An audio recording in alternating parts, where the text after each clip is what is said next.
aw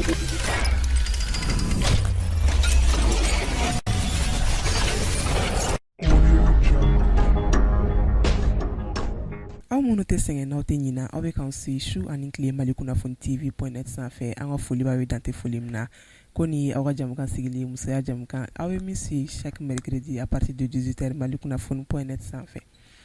voilà bi ani mɔgɔ min bɛ ɲɔgɔn bolo ani star ba dɔ fana bɛ ɲɔgɔn bolo i n'a fɔ ne y'a fɔ ɲɛna cogoya min na ni ne ko star tɛ ko min bɛ écran kan toujours star ne bolo o ye mɔgɔ min sera ka wuli ka dɔ k'a yɛrɛ ye ka i bolo fila ta ka wuli ka dɔ kɛ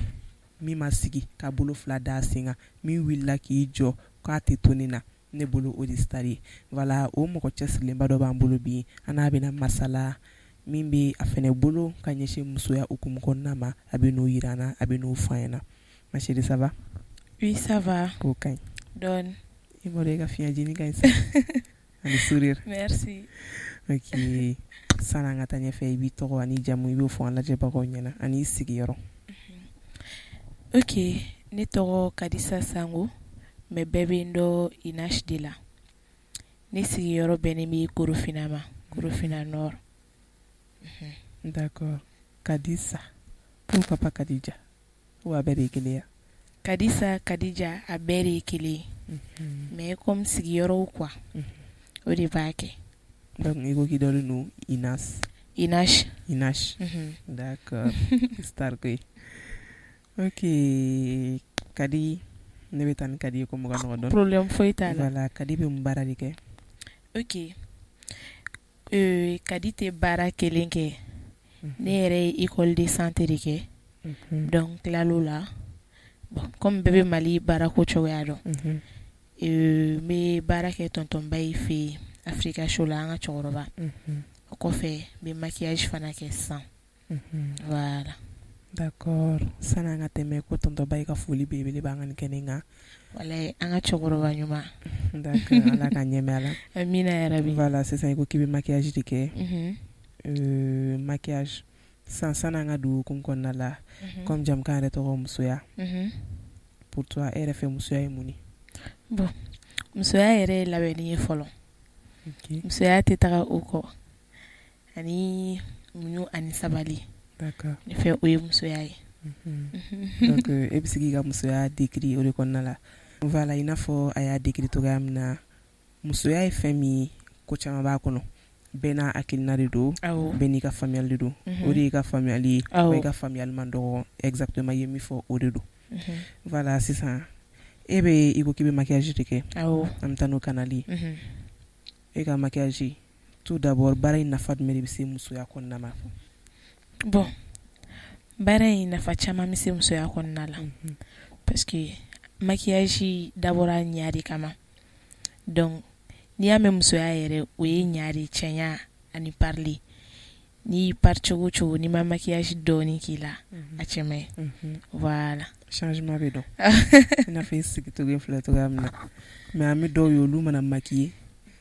mɔgɔw couleur bɛ falen e tɛ maquillage filɛ la i da don maquillage la i k'a walawala ye dɔɔni. Bon a caman bɛ yen mɔgɔ dɔw fana bɛ yen olu tɛ maquillage ɲini k'a dɔn a b'a fɔ mɔgɔ dɔw bɛ don fɛn dɔ kɔnɔ i t'a ɲini k'a dɔn yanni i ka fɛn o fɛn daminɛ i b'a ko ɲɛɲini fɔlɔ ka sɔrɔ k'a don a la maquillage min b'a to mɔgɔw tɛ kɛ kelen i bɛ taga sɔrɔ ne ye mɔgɔ finman ye ne bɛ taga dɔ fɛ yen k'a ka maquiller a bɛ mɔgɔ jɛman poudre kɛ ne la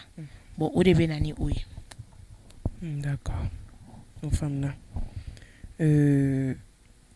i ko k'i ye école de santé kɛ i ni tonton Bayi bɛ baara kɛ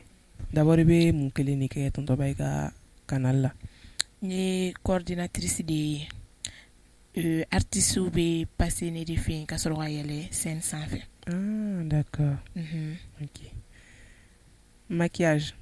awɔ e bɛ salon de b'i bolo walima i ka maquillage bɛ cogo di? Bon actuellement salon tɛ n bolo fɔlɔ n bɛ maquillage kɛ so ani n bɛ déplacer ka taga mɔgɔw maquiller. I bɛ déplacer? Awɔ n bɛ déplacer. I b'a kɛ so fɛnɛ? N b'a kɛ so fana. D'accord o faamuna mais mun de nana maquillage in don e hakili la parce que i ye santé de kɛ yɔrɔ ale ni maquillage hali o tɛ fan kelen pourquoi maquillage dusu nana don e kɔnɔ? Bon n y'a ye maquillage o fɔ maquillage ka di ne ye a mɛnna depuis ne ka dɔgɔn maquillage ka di ne ye sisan n y'a ye nafa b'a la kosɛbɛ nafa bɛ maquillage la donc o de kosɔn ne donna maquillage la a faamuna mais e ka maquillage daminɛ ani sisan cɛ a wagati ka jan a daminɛ ni bi cɛ mun na e ma salon dayɛlɛ ou bien i ye gɛlɛya jumɛn de sɔrɔ a kɔnɔna la bon gɛlɛya min bɛ yen sisan bɛɛ bɛ jamana ko cogoya dɔn o de nana n'a ye mais dans les jours à venir a bɛ n ka projet la n'Ala ye nɔgɔya kɛ ka salon dayɛlɛ d'accord Ala ka projet o réaliser amina yarabi wala salon dayɛlɛ n'Ala sɔnna amina voilà o kɔfɛ e ye nafa jumɛn de sɔrɔ maquillage in na bon n ye nafa min sɔrɔ a la mɔgɔw bɛ k'an dɔn n'a ye dɔɔni dɔɔni mɔgɔw bɛ k'an dɔn n'a ye dɔɔni dɔɔni ne fɛ o de ye nafa belebeleba ye nafa wɛrɛ b'a la e k'e sigi cogo lajɛ n'i ko salon e ka ni min sɔrɔ ni yɛrɛ tɔgɔ fɔlɔ ni Inash création ni awɔ parce que n natɔla dɔrɔn n ye n siri taxi kɔnɔ comme awɔ taxi kɔnɔ awɔ ne y'o kɛ so don min na e tila k'o sɛgɛrɛ d'anw yɛrɛ ma problème foyi t'a la d'accord donc sannɔ k'a ta musɔrɔ la ka na se ɲɛda yɛrɛ ma ni mɔgɔ ko sa k'a bɛ nin kɛ o tigi bɛ joli ɲɔgɔn bɔ bon parce que o y'a nafa dɔ ye o e y'i yɛrɛ labɛn tantɔ i ma dɔrɔmɛ kelen bɔ ni dɔ ko sa k'a bɛ nin kɛ joli ɲɔgɔn i den sa i ko parce que aw ka tulu tɛ fɔ i den sa i ka hali n'i ma bɛɛ fɔ i bɛ supposition dɔ nin kɛ quoi a bɛ dépend d'accord an bɛ tɛmɛ o kan Inash furulen don wa ayi Inash ma furu fɔlɔ d'accord Ala ka mɔgɔ ɲuman bila an ka sira kan amina yarabi inchallah voilà ladilikan jumɛn de bɛ Inash bolo ka lase a ɲɔgɔn muso denmisɛnninw ma bi parce que i b'a fɔ e y'a kɛ cogoya min na ni dɔ ma marché dɔ bɛ marché parce que là i filɛ ka fɛn saba de fɔ i bɛ se k'i débrouiller fɛn min na dɔɔni dɔɔni malgré k'i bɛ maquillage kɛ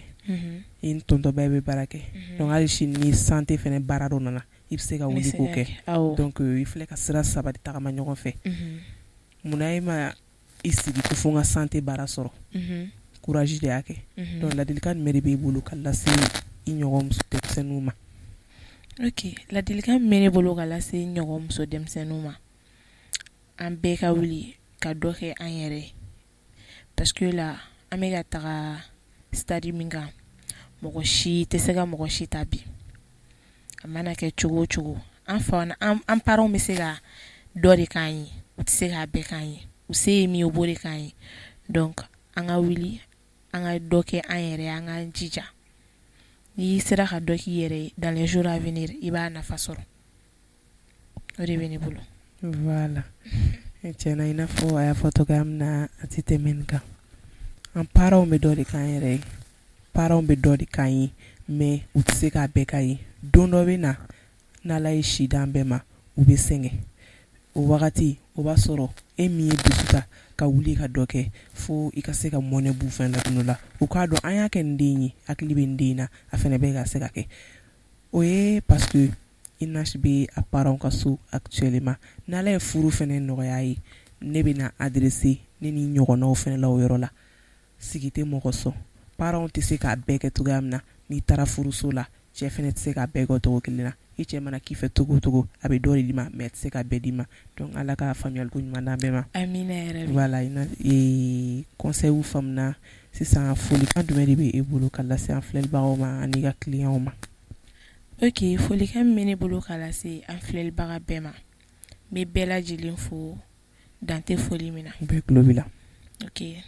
ani n ka clients Inash kanubagaw bɛ yɔrɔ o yɔrɔ n ka foli bɛ a bɛɛ ye voilà kuma ma nɔgɔn dɔɔni ma quoi kuma ma nɔgɔn a bɛ dɔn kɛcogo la yɛrɛ mais n'empêche kumaw ɲɛna d'accord folikanw mɛnna bɛɛ tulo b'i la i yɛrɛ nana n ka wele jaabi a diyara n ye voilà merci de rien Mali kunnafoni TV kanubagaw ni ne tun bɛ anw bolo bɛ ka yira aw la wa ni ne kɛra aw garisɛgɛ ye aw ye Inash n'a ka courage cogoya min na ne b'a ɲini balimamuso bɛɛ fɛ bɛɛ ka wuli ka courage ta o cogo kelen la courage tɛ taa san sugu la courage tɛ taa ɲini yɔrɔ wɛrɛ a bɛ bɔ hakili de la Ala ka courage d'an bɛɛ ma ala ka chance ɲuman d'an bɛɛ lajɛlen fɛnɛ ma amina yarabi voilà bɛɛ ka projet kɔnɔ ka projet bɛɛ réaliser ok foli b'aw yɛrɛ aw bɛɛ merci a diyara n ye d'accord on se dit bye bye